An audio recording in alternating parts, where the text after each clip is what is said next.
Good morning dear friends. आप सभी का हमारे चैनल सक्सेस विद वीएससी में बहुत बहुत स्वागत है। उम्मीद करता हूं आप सभी एकदम स्वस्थ होंगे और आपकी पढ़ाई भी बेहतरीन चल रही होगी। आज है 15 अक्टूबर 2022। आज की क्या है इम्पॉर्टेंट करंट अफेयर और आज क्या है स्टैटिक जीके में खास, ये हम लोग पढ़ेंगे। उससे पहले डेली की तरीके छोटी सी इन्फॉर्मेशन आपको देना चाहूँगा। जिस किसी को भी वीडियो से रिलेटेड कंटेंट का पीडीएफ चाहिए हो, वो वीडियो के डिस्क्रिप्शन में टेलीग्राम का लिंक दिया हुआ है, वहाँ पर जा कर के आप पीडीएफ को ले सकते हैं। इसके अलावा आप सभी को बहुत बहुत शुभकामनाएं और धन्यवाद कि आपने इतने कम समय में हमारे इस यूट्यूब चैनल को 500 सब्सक्राइबर तक पहुंचा दिया है। तो मैं आप सभी से चाहूँगा कि आप इस चैनल को और ज़्यादा से ज़्यादा शेयर करें, ज़्यादा से ज़्यादा दोस्तों तक पहुँचाएँ, जिससे इस चैनल के माध्यम से हम ज़्यादा से ज़्यादा लोगों की मदद कर सकें। और आपको पता ही है कि मैंने आपको बताया हुआ है कि 1K सब्सक्राइबर होते ही इस चैनल के माध्यम से मैथ, रीजनिंग और जीएस की स्पेशल क्लासेस भी पढ़ाई जाएंगी। तो चलिए शुरू करते हैं आज की करंट अफेयर के साथ। आज की पहली और इम्पॉर्टेंट करंट अफेयर को देखते हैं। तो आज की पहली और इम्पॉर्टेंट करंट अफेयर हमारी स्क्रीन पर आ चुकी है। इम्पॉर्टेंट डे से है। 14 अक्टूबर को मनाया गया अंतर्राष्ट्रीय ई कचरा दिवस। तो 14 अक्टूबर को अंतर्राष्ट्रीय ई कचरा दिवस मनाया जाता है। इस पॉइंट को आप लोग कवर कर लीजिए, क्योंकि ये हमारे इम्पॉर्टेंट पॉइंट में आता है और हमारे एग्ज़ाम के पर्पस से हर एक डे बहुत ज़्यादा इम्पॉर्टेंट होता है। तो WEE फोरम ने 2018 में अपशिष्ट इलेक्ट्रिकल और इलेक्ट्रॉनिक उपकरण रिसाइकलिंग की सार्वजनिक प्रोफाइल को बढ़ाने, उपभोक्ताओं को पुनर्चक्रण करने के लिए प्रोत्साहित करने के लिए इस दिन की शुरुआत करी थी। सबसे इम्पॉर्टेंट होती है किसी भी दिन की थीम, तो 2022 की थीम है recycle it all no matter how small. Global e waste monitor 2022 की जो रिपोर्ट आई थी, इसके अनुसार ये बताया गया था कि दुनिया में 2019 में 53.6 मिलियन टन ई कचरा उत्पन्न हुआ था। क्या होता है ई कचरा? तो छोटे शब्दों में जाने तो जो भी टीवी या फिर जो भी ऐसे उपकरण जिनको हम लोग यूज़ करते हैं अपनी दैनिक दिनचर्या में, जब वो बर्बाद हो जाते हैं तो उनको फेंक दिया जाता है। वही इलेक्ट्रॉनिक कचरा के रूप में निर्मित हो जाता है, जो हमारे पर्यावरण के लिए भी बहुत ज़्यादा खतरनाक होता है। तो उम्मीद करता हूँ आपको पहली न्यूज़ अच्छे से क्लियर हो गई होगी। एक बार फिर से देख लीजिए आप लोग पूरी की पूरी न्यूज़ को। 14 अक्टूबर को अंतर्राष्ट्रीय ई कचरा दिवस मनाया गया और WEE फोरम ने 2018 में इस दिन की शुरुआत की थी। 2022 की थीम रही है recycle it all no matter how small. उम्मीद करता हूँ पहली न्यूज़ आप सभी को क्लियर हो गई होगी। तो बढ़ते हैं आज की दूसरी इंपॉर्टेंट न्यूज़ की तरफ। दूसरी न्यूज़ है FCI से, यानी फूड कॉरपोरेशन ऑफ इंडिया। इसने एक आंकड़ा निकाला है कि भारत का खाद्यान्न स्टॉक 5 साल के सबसे निचले स्तर पर पहुंच गया है। तो सरकारी जो एजेंसियां हैं, इन्होंने ये बताया है कि गेहूं और चावल का स्टॉक 5 साल के सबसे निचले स्तर पर आ गया है। और आंकड़ों के अनुसार 1 अक्टूबर 2022 तक सार्वजनिक गोदामों में गेहूं और चावल का कुल स्टॉक 511.4 लाख टन बचा हुआ है, जो कि एक साल पहले 816 लाख टन हुआ करता था। गेहूं का स्टॉक जिसमें से 227.5 लाख टन है, जो कि 6 साल के सबसे निचले स्तर पर आ गया है।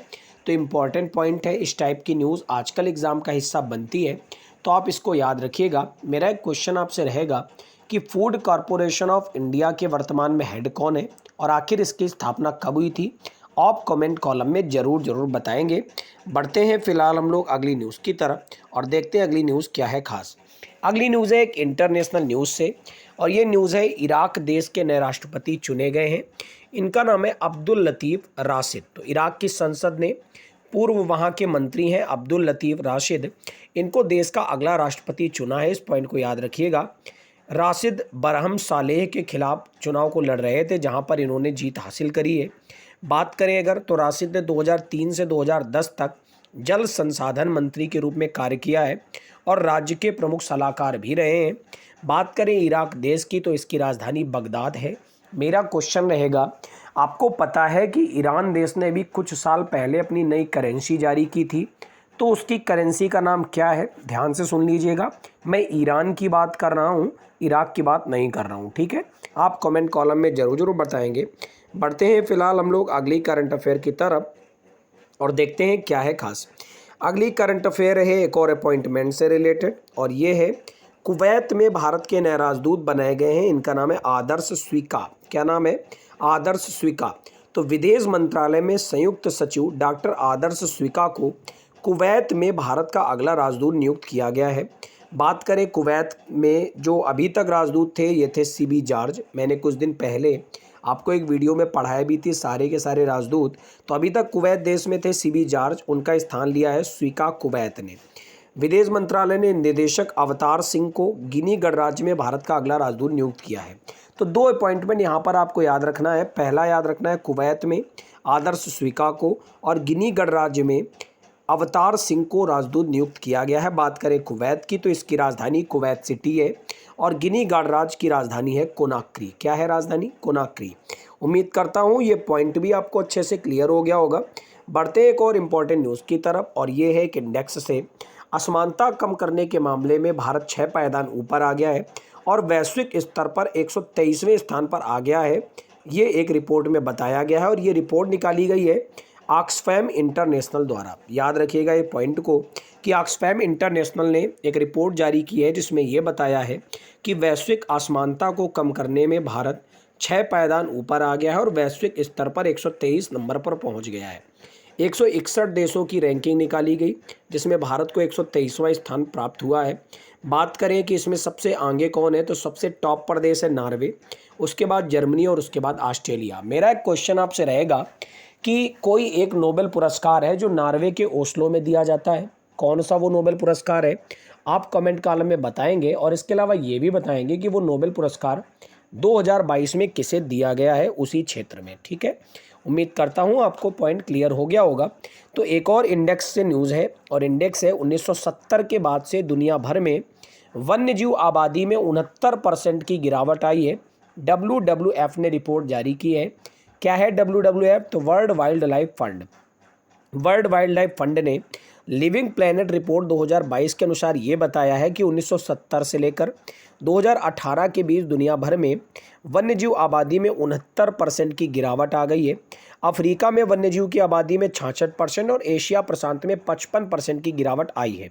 कुछ पॉइंट और बताए हैं कि मीठे पानी की आबादी में भी 83% की गिरावट आई है। तो इस पॉइंट को याद रखिएगा। और गिरावट का जो मेन कारण है ये बताया है आवास का क्षरण और जलवायु परिवर्तन। ठीक है, तो ये बहुत इंपॉर्टेंट पॉइंट है। इस टाइप की इंडेक्स बहुत ही ज़्यादा इंपॉर्टेंट है आजकल के एग्ज़ाम में। पहले एग्ज़ाम में इतना डीप में जाके एग्जामिनर नहीं पूछते थे, लेकिन आज कंपटीशन इतना ज़्यादा बढ़ चुका है कि एग्जामिनर बहुत ज़्यादा डीप में जाके क्वेश्चंस को पूछते हैं। तो आप एक एक करंट अफेयर को बहुत डिटेल में मेरे साथ पढ़ रहे हैं, और अगर आपको चैनल में वाकई में अच्छा लग रहा है तो दोस्तों के साथ शेयर जरूर किया करिए। ठीक है, बढ़ते अगली न्यूज़ की तरफ। अगली न्यूज़ है 18 अक्टूबर से गुजरात के गांधीनगर में डिफेंस एक्सपो का 12वां संस्करण शुरू होने जा रहा है। 18 से 22 अक्टूबर 2022 तक गुजरात के गांधीनगर में द्विवार्षिक रक्षा प्रदर्शनी, जिसे हम डेफ एक्सपो 2022 के रूप में जानेंगे, इसके 12वें संस्करण का आयोजन किया जाएगा। आप लोग इस पॉइंट पर याद रखिएगा। और बात करें तो डेफ एक्सपो का यह संस्करण विशेष रूप से भारतीय कंपनियों के लिए पहला संस्करण होगा। इम्पॉर्टेंट होती है इसकी थीम। तो डेफ एक्सपो 2022 की थीम है पाथ टू प्राइड। बहुत ज़्यादा इंपॉर्टेंट है, पाथ टू प्राइड। उम्मीद करता हूँ आपको क्लियर हो गया होगा। बढ़ेंगे आज की अगली न्यूज़ की तरफ। तो अगली न्यूज़ है जनवरी 2023 में इंदौर में आयोजित किया जाएगा 17वां प्रवासी भारतीय दिवस। जैसा कि आप जानते हैं 9 जनवरी को भारत के विकास में प्रवासी भारतीय समुदाय के योगदानों को चिन्हित करने के लिए मनाया जाता है प्रवासी भारतीय दिवस, जो कि 17वें नंबर का सम्मेलन इसका आयोजित किया जाएगा इंदौर मध्य प्रदेश में जनवरी 2023 में। उम्मीद करता हूं आपको पॉइंट समझ में आ गया होगा। बात करें 16वां भारतीय प्रवासी दिवस, तो जनवरी 2019 में वाराणसी उत्तर प्रदेश में आयोजित किया गया था, और पहला प्रवासी भारतीय दिवस 2003 में नई दिल्ली में आयोजित किया गया था। अब मेरा आपसे क्वेश्चन रहेगा कि 12 जनवरी को कौन से महान व्यक्ति का जन्मदिन मनाया जाता है? आप लोग कमेंट कॉलम में जरूर बताएंगे। बढ़ते हैं फिलहाल अगली न्यूज़ की तरफ। आपको पता है अभी 36वें नेशनल गेम्स का समापन हुआ है, जो कि आयोजित किए जा रहे थे 29 सितंबर से लेकर 12 अक्टूबर 2022 के बीच में, और इसके ख़त्म होते ही एक घोषणा कर दी गई है कि 37वें राष्ट्रीय खेलों की मेज़बानी अक्टूबर 2023 में गोवा करेगा। ठीक है, तो उम्मीद करता हूँ ये पॉइंट आपको समझ में आ गया होगा। बात करें 35वें राष्ट्रीय खेल तो 2015 में केरल में आयोजित किए गए थे और 36वें संस्करण की मेजबानी 2016 में गोवा में ही होनी थी, लेकिन कुछ कारण ऐसे रहे जिस कारण नहीं हो पाए। तो 36वें राष्ट्रीय खेल 2022 में इसी साल आयोजित हुए हैं गुजरात में और 37वें राष्ट्रीय खेलों की मेजबानी दे दी गई गोवा को।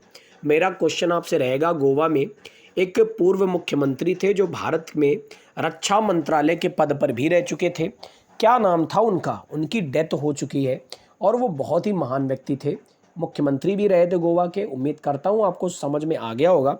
आप कमेंट कॉलम में आंसर करके बताएंगे कि आखिर वो कौन व्यक्ति थे। बढ़ते हैं अगली न्यूज़ की तरफ और अगली न्यूज़ है एक उत्सव से। तो मेघा कयाक महोत्सव 2022 का 5वां संस्करण मेघालय में आयोजित किया गया है। तो ये एक प्रकार का ग्लोबल एडवेंचर स्पोर्ट्स तमाशा है। इंपॉर्टेंट पॉइंट है, याद रखिएगा। दुनिया भर के 20 देशों के 100 से ज़्यादा प्रतिभागी इसमें शामिल होंगे और इस महोत्सव का मजा लेंगे। कहाँ पर आयोजित किया जा रहा है? तो उमथम गांव है, इसमें उमट्रेओ नदी है, वहाँ पर इसे शुरू किया गया है। उम्मीद करता हूँ समझ में आ गया होगा। बढ़ते हैं आज की आखिरी न्यूज़ की तरफ और आखिरी न्यूज़ है राजनाथ सिंह जी से। हमारे देश के रक्षा मंत्री राजनाथ सिंह माँ भारती के सपूत नाम की वेबसाइट को लॉन्च करने जा रहे हैं। वेबसाइट लॉन्च होने के बाद देश के आम लोग भी युद्ध में हताहत होने वाले वीर सपूतों की मदद कर सकेंगे। तो याद रखिएगा, क्योंकि केंद्र सरकार द्वारा जो भी वेबसाइट लॉन्च की जाती है वो हमारे एग्जाम पॉइंट ऑफ व्यू से बहुत ज़्यादा इंपॉर्टेंट होती है। तो माँ भारती के सपूत, इस वेबसाइट को आप याद रखिएगा। बढ़ते हैं इस वीडियो के एक और इंटरेस्टिंग पार्ट की तरफ, जो कि ओल्ड करंट अफेयर का रिवीजन। आपको पता है एसएससी सीजीएल को और अन्य एग्जाम्स को ध्यान में रखते हुए हम लोग जून महीने से ओल्ड करंट अफेयर कर रहे हैं। तो जुलाई महीने के पहले सप्ताह का चौथा पार्ट लेकर मैं आया हूँ आज, यानी आज पहला पार्ट खत्म हो जाएगा। तो चलिए बिना किसी देरी के शुरू करते हैं और पढ़ते हैं एक एक पॉइंट को। किसे केंद्रीय प्रत्यक्ष कर बोर्ड यानी सीबीडीटी का नया हेड बनाया गया था? तो नितिन गुप्ता थे। केंद्र सरकार ने रिसर्च एनालिसिस विंग यानी रा के प्रमुख सामंत गोयल का कार्यकाल बढ़ा दिया था अगले 1 साल के लिए। Federation of international cricketers association की पहली महिला अध्यक्ष बनी थी लीजा स्टालेकर। आज के सारे पॉइंट बहुत ज़्यादा इंपॉर्टेंट रखे मैंने आपके लिए। फिर है विश्व प्रेस स्वतंत्रता सूचकांक 2022 में भारत की रैंकिंग 150 रही थी। आपको कमेंट कॉलम में बताना है कि 2022 विश्व प्रेस स्वतंत्रता सूचकांक में कौन सा देश टॉप पर रहा था। फिर है फीफा रैंकिंग में भारतीय पुरुष फुटबॉल टीम 104 नंबर पर रही थी। इस पॉइंट को चाहे तो आप स्किप भी कर सकते हैं क्योंकि ये पॉइंट लेटेस्ट ही याद किया जाता है। फिर है ड्रोन स्टार्टअप गरुड़ एरोस्पेस ने किस देश में अपना पहला एरोस्पेस प्लांट स्थापित करने के लिए हिलसे ग्लोबल के साथ समझौता किया? तो मलेशिया। फिर है अंतर्राष्ट्रीय एमएसएमई डे 27 जून को मनाया जाता है। एमएसएमई मिनिस्टर कौन है हमारे देश के? आप कमेंट कॉलम में जरूर बताएंगे। कौन से खिलाड़ी हैं जिन्होंने टी20 क्रिकेट में विकेट लेने वाले पहले भारतीय कप्तान बनकर इतिहास रच दिया? तो हार्दिक पांड्या थे। मध्य प्रदेश ने बेंगलुरु में रणजी ट्रॉफी 2021-22 के फाइनल में 41 बार की चैंपियन मुंबई को हरा दिया था 6 विकेट से। तो यानी मध्य प्रदेश चैंपियन बनी थी रणजी ट्रॉफी के। इस पॉइंट को याद रखिएगा। फिर भारतीय ओलंपिक संघ का कार्यवाहक अध्यक्ष किसे बनाया गया? तो अनिल खन्ना को। बढ़ेंगे इस वीडियो के एक और इंटरेस्टिंग पार्ट की तरफ, जो कि स्टैटिक जीके का रिवीजन है। तो जल्दी से पढ़ेंगे आज की स्टैटिक जीके में मैंने क्या खास लिया है। तो वही है प्रमुख अनुसंधान संस्थान। पहला पॉइंट है भारतीय वन सर्वेक्षण केंद्र देहरादून में है। प्राकृतिक इतिहास का राष्ट्रीय संग्रहालय नई दिल्ली में है।